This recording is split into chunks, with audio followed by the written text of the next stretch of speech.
Hello students, हम लोग लासा की और चैप्टर का राइटिंग वर्क कर रहे थे और मैंने आपको दो पैराग्राफ से very short question find out करने के लिए दिया था, पहला पैराग्राफ और दूसरे पैराग्राफ से।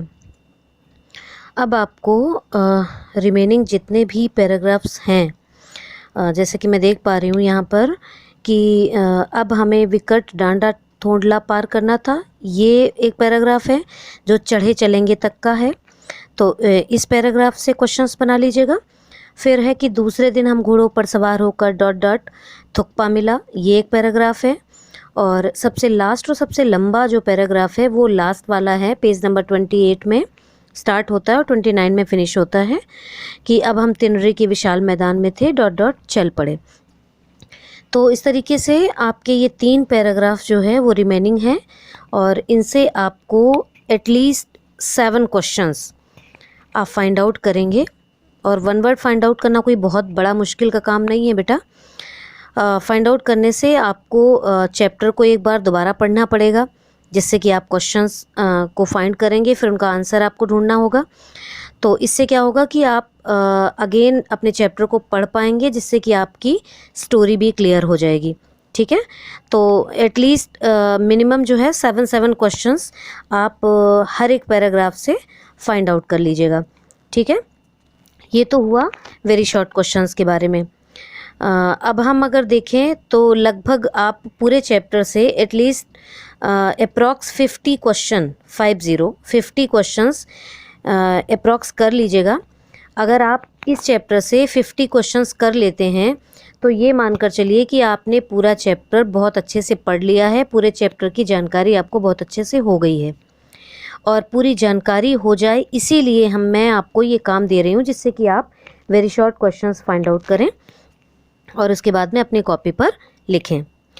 एक काम और कीजिएगा, जब स्टार्ट कीजिएगा चैप्टर को, कर लिया है आपने, 2 पैराग्राफ कर लिए हैं, तो ऊपर चैप्टर का नाम डालने के बाद में, चैप्टर का नाम डालने से पहले आपको क्षितिज गद्य लिखना होगा और फिर उसके बाद में चैप्टर का नाम डालेंगे मिडिल ऑन द पेज।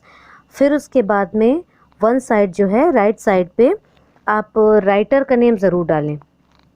ठीक है, फिर उसके बाद में आप जब ये वेरी शॉर्ट क्वेश्चंस करते हैं तो जो पैराग्राफ आप ले रहे हैं, जिस पैराग्राफ से क्वेश्चन फाइंड आउट कर रहे हैं, सीरियल से करिएगा।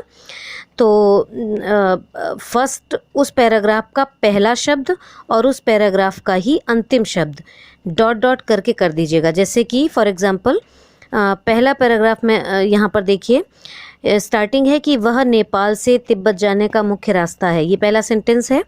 तो पहले सेंटेंस से 1-2 शब्द हम ले लेते हैं कि वह नेपाल से डॉट डॉट डॉट डॉट, और इस पूरे पैराग्राफ का जो अंतिम शब्द है, ज़रूरत होती है, ये एक ही लाइन में आपको कंप्लीट कर लेना है। यानी कि स्टार्ट करना है वह नेपाल से डॉट डॉट और उसी लाइन के लास्ट में आप लिखेंगे ज़रूरत होती है।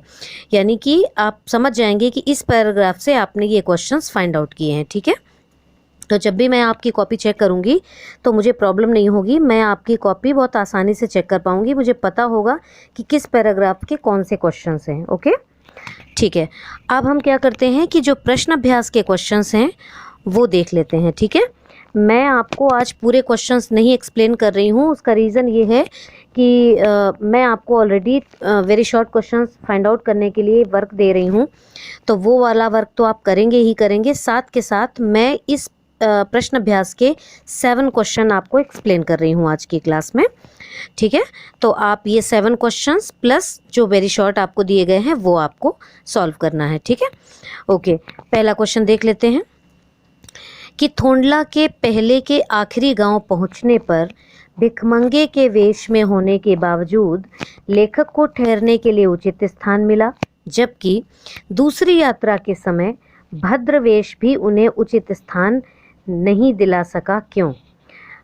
मैंने आपको बताया था कि जब लेखक दोबारा आते हैं तो अच्छी वेशभूषा के साथ आते हैं। भद्र का मतलब होता है एक सज्जन के वेश में आते हैं, लेकिन फिर भी कहीं ना कहीं उन्हें वो स्थान नहीं मिलता जो उन्हें भिखारी के वेश में भी मिल गया था। तो उसका रीज़न पूछा है इसमें कवि ने, लेखक ने, कि इसका रीज़न क्या है। तो यहाँ पर आपको ये बताना है कि जो तिब्बत है वहाँ पर उस वक्त यात्रियों के लिए एक जैसी व्यवस्थाएं नहीं थी। मतलब व्यवस्थाएं उन्हीं लोगों को मिल पाती थी जो लोग परिचित के होते थे, यानी कि जान पहचान जिनकी होती थी उन्हीं को केवल उचित मिलता था स्थान ठहरने को। अदरवाइज अगर आपकी जान पहचान नहीं है तो काफ़ी मुश्किल होता था मतलब अच्छी जगह ठहरने के लिए। ठीक है, तो आपको ये पता है कि लेखक के साथ सुमति नाम के एक बौद्ध भिक्षु थे जो कि लोकल के ही, वहीं के तिब्बत के ही लोकल के रहने वाले थे, और यही वजह थी कि उनकी जान पहचान थी वहाँ पर, जिसकी वजह से उनको अच्छी व्यवस्थाएं मिली भिखारी के वेश में भी। लेकिन जब दूसरी यात्रा में थी तो फिर उसके बाद में क्योंकि हमेशा कहीं पर भी अगर हम रुकते हैं तो वो रात का ही वक्त होता है, वरना दिन में तो हम चलते ही रहते हैं, लेकिन रात का एक ऐसा वक्त होता है जिस समय हमको रुकने की ज़रूरत पड़ती है, कहीं भी नाइट हॉल्ट करने की ज़रूरत पड़ती है। तो वहाँ पर क्या था कि छड़ नाम का एक पेय पदार्थ, जिसको जो एक नशीला पदार्थ था, वो वहाँ के लोग पी लेते थे और थोड़ा नशा हो जाता था उनको। ये ज़्यादातर ये शाम को खाना वाना खाने के बाद पीते थे, जिसकी वजह से वो ज़्यादातर यात्रियों के बारे में या उनकी सुविधाओं के बारे में या उनको सही व्यवस्था दी जाए इसके बारे में वो नहीं सोचते थे, वो अपना नशे में रहते थे। ठीक है, और अगर आपकी जान पहचान अच्छी है तो आपको जगह अच्छी मिल जाएगी। ठीक है, तो ये कहीं ना कहीं संबंधों का महत्व जो है वो एक कारण था जिसकी वजह से वहाँ पर उनको पहली बार में सुमति के साथ की वजह से, जान पहचान की वजह से उचित स्थान मिला, लेकिन दोबारा जब वो आए तो उनको उचित स्थान नहीं मिल पाया। सेकंड क्वेश्चन देखते हैं कि उस समय के तिब्बत में हथियार का कानून न रहने के कारण यात्रियों को किस प्रकार का भय बना रहता था। तो ये आपको चैप्टर में जब आपने पढ़ा था तभी आपने देखा था कि वहाँ पर हथियारों का कानून न रहने की वजह से वहाँ के जो लोग थे वो बंदूक और पिस्तौल को ऐसे खुलेआम अपने साथ रखते थे। आपको सबको पता है कि ये जो वेपन है ये हम लोग ऐसे नहीं रख सकते, हमें गवर्नमेंट की परमिशन लेनी पड़ती है। अगर हम मतलब बिना परमिशन के हम ये सब चीज़ें नहीं रख सकते। लेकिन वहाँ पर उस वक्त का जो कानून था उसमें इसके लिए कोई कानून ही नहीं था, मतलब हथियार रखने से संबंधित कोई कानून नहीं था। आप आराम से हथियार रख सकते हैं, और यही वजह थी कि वहाँ के लोग खुलेआम ये सारे सामान रखते थे अपने पास। और कोई भी व्यक्ति जो भी मतलब थोड़ा सा कामचोर होता था, जैसे कि काम करने का नहीं मन करता था, तो उसको ये लगता था कि लूटपाट एक अच्छा साधन है, क्योंकि वहाँ पर पहाड़ी इलाका था और बहुत सारे ऐसे इलाके भी थे जो पहाड़ियों की वजह से काफ़ी हद तक छुपे से होते थे, निर्जन होते थे, अकेले सुनसान जगह होती थी वहाँ पर। तो जिसकी वजह से वहाँ पर मतलब ना तो कोई पुलिस होती थी, ना वहाँ पर कोई खुफिया विभाग होता था, क्योंकि वहाँ की गवर्नमेंट इनके लिए ज़्यादा पैसा खर्च नहीं करती थी कि ऐसे स्थानों में भी वो पुलिस को लगाए या वहाँ पर भी खुफिया विभाग के या जैसे कि सीसीटीवी वगैरह लगाएं। उस समय इतना डेवलपमेंट भी शायद नहीं था। तो इस वजह से कोई भी व्यक्ति ये हथियार रख सकता था और डाकू बनकर किसी को भी आसानी से मार सकता था। वैसे तो डाकू ही ये काम करते थे, आम आदमी नहीं करते थे ये काम, जो डाकू प्रवृत्ति के होते थे वही करते थे।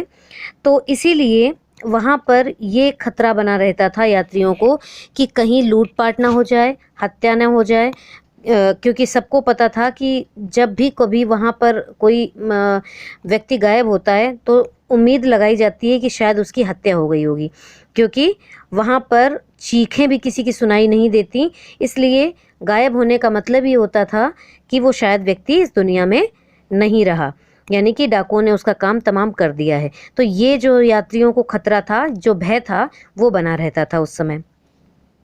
प्रश्न नंबर 3 है कि लेखक लंगकोर के मार्ग में अपने साथियों से किस कारण पिछड़ गया। 2 कारण थे, आपको पता था। आपको पता है कि जो लेखक थे उनको घोड़ा ऐसा मिला था जो बहुत धीमे चलता था, बहुत ही धीमी गति से चलता था। और अगर लेखक, एक तो लेखक मारना नहीं चाहते थे उस घोड़े को, उनको लगा कि शायद ये स्वस्थ नहीं होगा, इस वजह से ऐसा चल रहा है।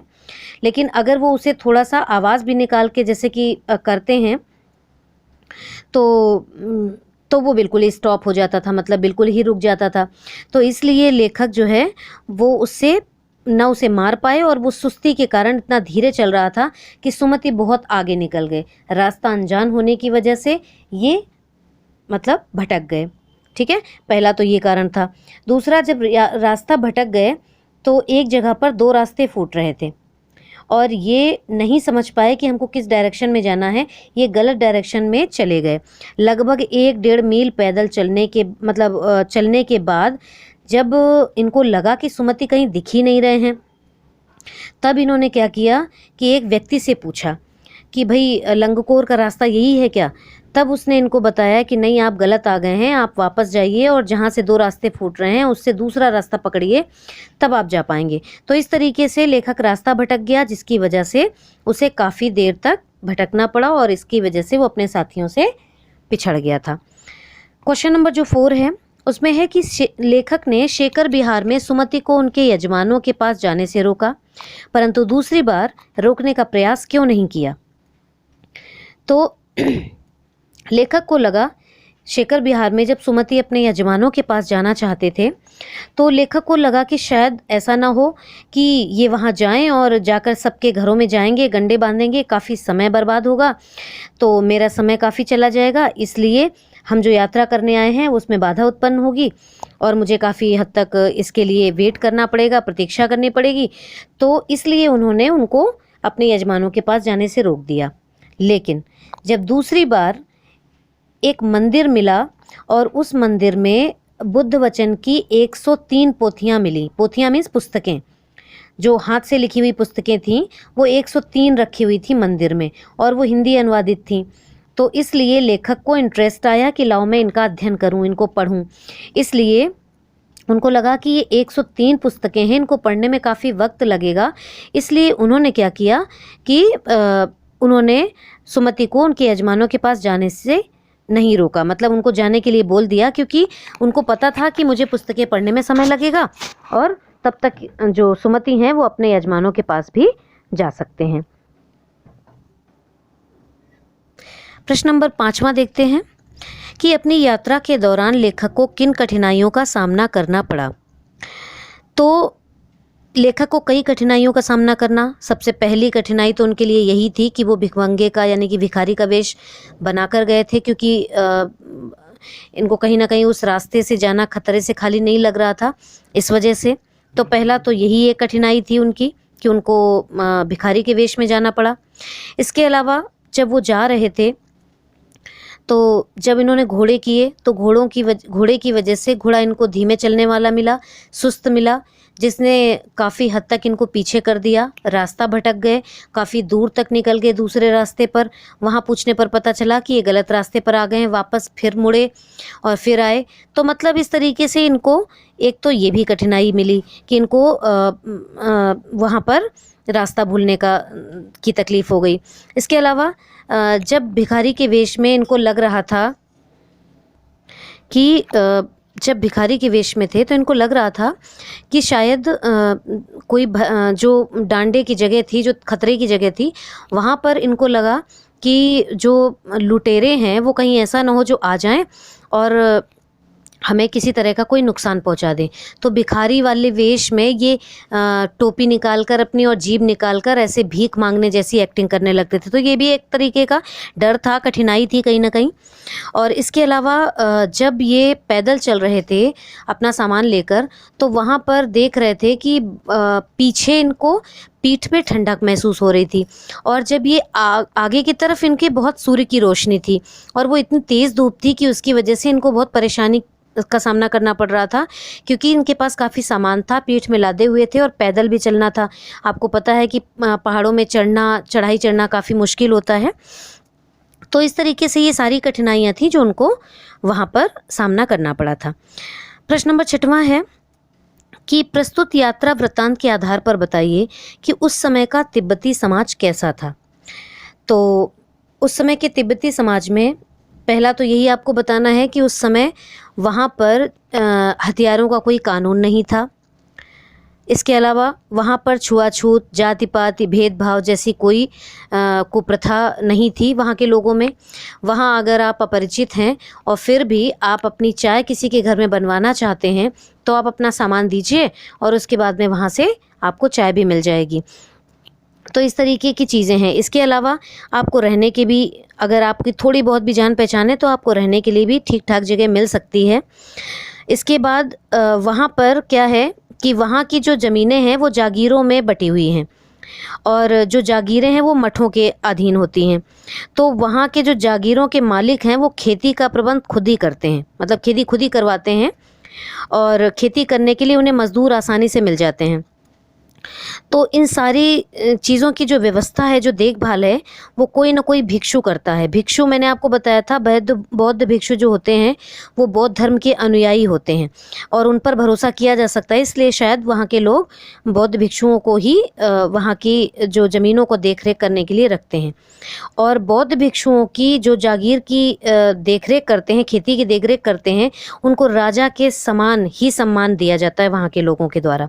ठीक है, तो इस तरीके से वहाँ की जो स्थिति है, जो उस समय का तिब्बती समाज था वो कुछ इस तरीके था।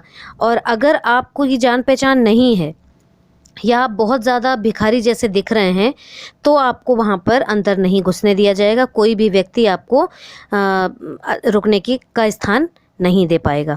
इसके अलावा वहाँ के लोग जो है शाम को 6 बजे के बाद लगभग छड़ नाम का पेय पदार्थ पीकर नशे में हो जाते हैं। तो बिना जान पहचान के आपको ठहरने का कोई स्थान अच्छी तरीके से नहीं मिल पाता है। ठीक है, ओके। अब क्वेश्चन नंबर 7 में आते हैं। क्वेश्चन नंबर 7 में पूछा गया है कि मैं पुस्तकों के भीतर था, नीचे दिए गए विकल्पों में से कौन सा इस वाक्य का अर्थ बतलाता है। 4 विकल्प दिए गए हैं आपको, क ख ग घ। तो पहला नंबर का जो क नंबर का विकल्प है वही राइट आंसर है। तो आपको करना ये है कि जब आप इसका क्वेश्चन लिखेंगे, कहलाता है, क्योंकि ये क्वेश्चन नहीं है, ये स्टेटमेंट है कि मैं पुस्तकों के भीतर था, नीचे दिए गए विकल्पों में से कौन सा इस वाक्य का अर्थ बतलाता है। अगर आप इस तरीके से लिखते हैं तो प्रश्नवाचक चिन्ह लगाकर छोड़ दीजिएगा, फिर डैश मत लगाइएगा। और अगर आप लिखते हैं कि मैं पुस्तकों के भीतर था, नीचे दिए गए विकल्पों में से इस वाक्य का अर्थ बतलाता है, तब आप डैश लगाएंगे और राइट आंसर को उसके आगे जोड़ देंगे। और अगर आप कौन शब्द का प्रयोग करते हैं तो आप अर्थ बतलाता है के बाद क्वेश्चन मार्क लगाइए, फिर आंसर में उसका राइट आंसर लिख दीजिए, लेखक पुस्तकें पढ़ने में रम गया। तो इस तरीके से प्रश्न अभ्यास के क्वेश्चन हम सॉल्व कर चुके हैं। रचना और अभिव्यक्ति के जो क्वेश्चंस हैं वो हम कल की क्लास में डिस्कस करेंगे। ओके।